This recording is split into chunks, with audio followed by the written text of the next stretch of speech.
রাজপথে যাত্রাবাড়ি সাইনবোর্ড শনি রাস্তা সহ চিটাগাং রোড কিংবা চাষারা নারায়ণগঞ্জের প্রত্যেকটি রাস্তায় আমার যেই ছাত্র ভাই বোনেরা নিজের জীবনকে সামনে রেখে বাজি রেখে আমার স্কুলের ভাইরা, কলেজের ভাইরা, বিশ্ববিদ্যালয়ের ভাইরা, মাদ্রাসার ভাইরা সহ আমার সকল ভাই বোনেরা যেই চেতনাকে সামনে নিয়ে রাজপথে নেমেছে, সেই চেতনাকে সামনে নিয়ে আজকে সারা বাংলাদেশের ছাত্র জনতার সাথে বৈষম্য বিরোধী ছাত্র আন্দোলনের যে মত বিনিময় সভা, সেই সভার অন্যতম যুদ্ধক্ষেত্র নারায়ণগঞ্জের সকলকে বৈষম্য বিরোধী ছাত্র আন্দোলনের পক্ষ থেকে জানাই সংগ্রামী শুভেচ্ছা।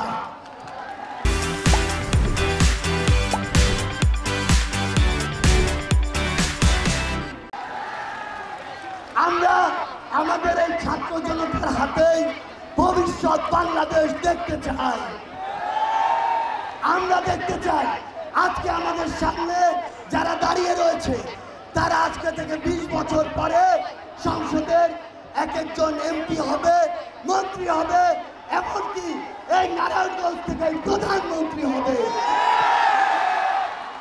আমরা আপনাদেরকে আমাদের জায়গা থেকে স্পষ্ট করে বলে দিতে চাই, আমাদের এই তরুণ প্রজন্মের একটি অংশকে কিছু কিছু মানুষ নিজের স্বার্থে ব্যবহার করার জন্য তাদেরকে বিভিন্ন নামে নামাঙ্কিত করছে।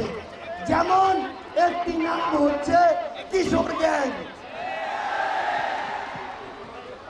আমরা আমাদের জায়গা থেকে আপনাদেরকে স্পষ্ট করে বলি, আমাদের যে ভাইদেরকে কিশোর গ্যাং বলে অভিহিত করা হয় তারা তো কিশোর, তাদের তো অভিজ্ঞতায়, জ্ঞানে কিংবা চিন্তায় সীমাবদ্ধতা রয়েছে বা থাকতে পারে, কিন্তু যাদেরকে বা যারা তাদেরকে ব্যবহার করছে তাদের তো উদ্দেশ্য স্পষ্ট, তারা আমার এই ছোট ভাই বোনদেরকে লাঠিয়াল বাহিনী হিসেবে ব্যবহার করতে চায়।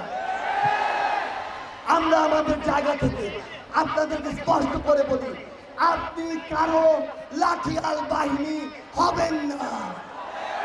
আপনি মেধা, যোগ্যতায়, শিক্ষায়, দক্ষতায় এমন ভাবে নিজেকে গড়ে তুলুন যিনি নিজের উপরে স্বাবলম্বী হবেন, কোনো ভাইয়ের উপরে নয়।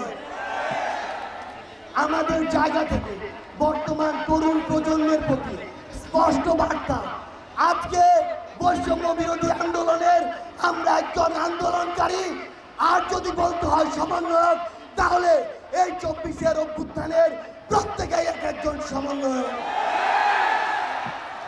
আজকে যদি আমার একজন ভাই কিংবা আমাদের সামনে ওই শিল্ড হিসেবে দাঁড়ানো আমাদের বোনেরা সামনে না থাকতো, তাহলে কি এই আন্দোলন সফল হতো?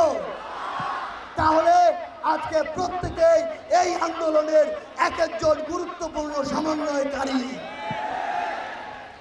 আমরা আসার আগে বিভিন্ন জায়গা থেকে নারায়ণগঞ্জ সম্পর্কে জানার চেষ্টা করেছি।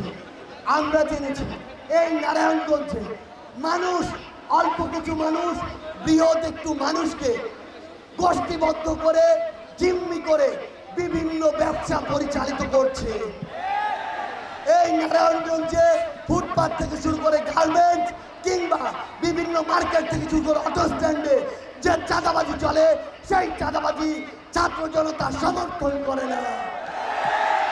আমরা স্পষ্ট করে বলতে চাই, এরকম বিভিন্ন চাঁদাবাজি কখনো ছাত্র জনতার যে স্পিরিট, সেই স্পিরিটের সাথে যায় না।